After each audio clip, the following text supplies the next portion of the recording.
देखिए, विधानसभा चुनाव को लेकर कांग्रेस की तैयारियां। आज दिल्ली में कांग्रेस स्क्रीनिंग कमेटी की बैठक होगी। हरियाणा चुनाव को लेकर टिकटों पर मंथन करेगी कांग्रेस। 3 से 4 दिनों तक कांग्रेस ये मंथन करेगी। प्रत्याशियों को लेकर हाईकमान लेकिन अंतिम फैसला लेगा। ये बड़ी जानकारी आपको दे रही हैं।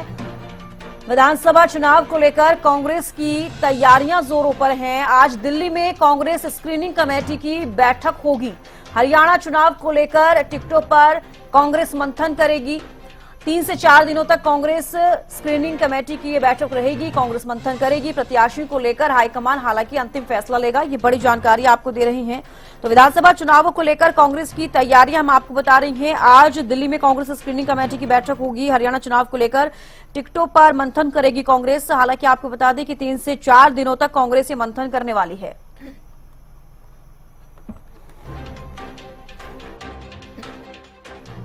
अमित तिवारी, पॉलिटिकल एडिटर, हमारे साथ फोन लाइन पर जुड़े हैं। अमित, देखिए, जिस तरीके से अब कांग्रेस स्क्रीनिंग कमेटी की बात की जाए, आज बैठक होनी है। अपने आप में एक ये बड़ी बैठक, क्योंकि देखिए काफी दिनों से बैठक टल रही थी और आज से बैठक होनी है। कांग्रेस भी प्रत्याशियों को लेकर लगातार मंथन कर रही है, लेकिन बड़ा सवाल ये कि हाईकमान ही फैसला करेगा कि कौन प्रत्याशी किस सीट से उम्मीदवार होगा। निश्चित रूप से देखिए, शबिष्का, लगातार यह बात चल रही थी कि 26 तारीख से कांग्रेस की स्क्रीनिंग कमेटी की बैठक शुरू होगी और जिनके अध्यक्ष जो है अजय माकन को बनाया गया है। तो लेकिन वो 2 दिन से बैठक लगातार चलती आ रही थी। एक तो चुनाव आयोग में अभी भी जो विचार चल रहा है कि तारीखों को बदलने को लेकर, उसको लेकर कहा गया था। लेकिन ऐसा भी कहा जा रहा है कि कांग्रेस की जो अंतरकलह गुटबाजी है उसको देखते हुए स्क्रीनिंग कमेटी की बैठक शुरू नहीं हो पाई। और ऐसा कहा जा रहा है कि आज ये बैठक होगी और उसमें जो कम से कम 2 नाम और ज्यादा से ज्यादा 4 नाम जो है वो उन पर जो है मोहर लगाई जाएगी और वो आगे केंद्रीय चुनाव समिति को भेजे जाएंगे। उसके बाद फाइनल निर्णय, अंतिम निर्णय जो है वो केंद्रीय चुनाव समिति लेगी। तो ऐसा लगता है कि अभी यह प्रक्रिया चलेगी और कांग्रेस की जो सूची, जैसे कहा जा रहा था कि 26 से स्क्रीनिंग कमेटी की बैठक शुरू होगी और 4 दिन तक यह बैठक चलेगी और उसके बाद जो है 1 सितंबर को ही जो सभी उम्मीदवारों के नामों का ऐलान हो जाएगा, या कम से कम एक सूची 40 सदस्यों की, जो 40 टिकटों की सूची आ सकती है।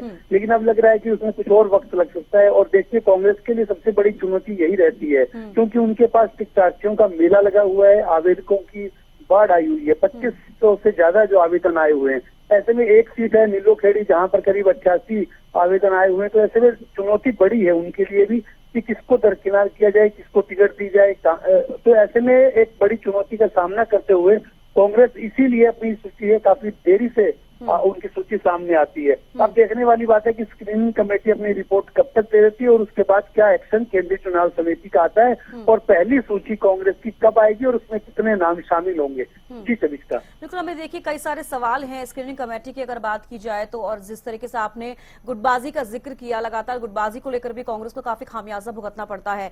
अब ऐसे में बात की जाए, कांग्रेस लगातार ये कह रही है कि कोई गुटबाजी नहीं है। स्क्रीनिंग कमेटी की बैठक भी देखिए काफी लेट शुरू हो रही है। ऐसे में कांग्रेस को विधानसभा चुनावों की अगर बात की जाए तो कहीं ना कहीं फिर से एक बार नुकसान हो सकता है। हालांकि लोकसभा चुनावों में उन्हें काफी फायदा भी हुआ, लेकिन अभी फिलहाल विधानसभा चुनावों को लेकर जिस तरीके से फिर से देरी उनकी तरफ से की जा रही है, क्या कुछ खामियाजा इस बार फिर से कांग्रेस की तरफ से देखने को मिल सकता है?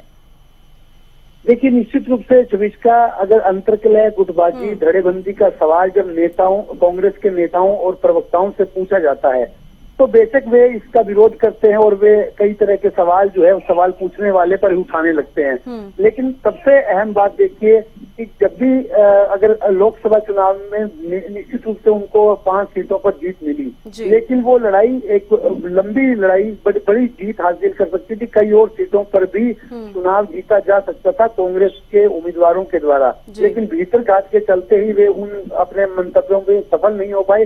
हालांकि 5 सीटें भी उन्होंने जीती, वो उनके 2019 के परिणाम से श्रेष्ठ परिणाम उनका आया। लेकिन देखिए, भारतीय जनता पार्टी की 10 साल की जो सरकार चली है उसकी एंटी इनकम्बेंसी भी है, लेकिन बावजूद इसके कांग्रेस जो है वो ज्यादा सफल नहीं हो पाई उसके उस लिहाज से जितना उन्हें सफल होना था।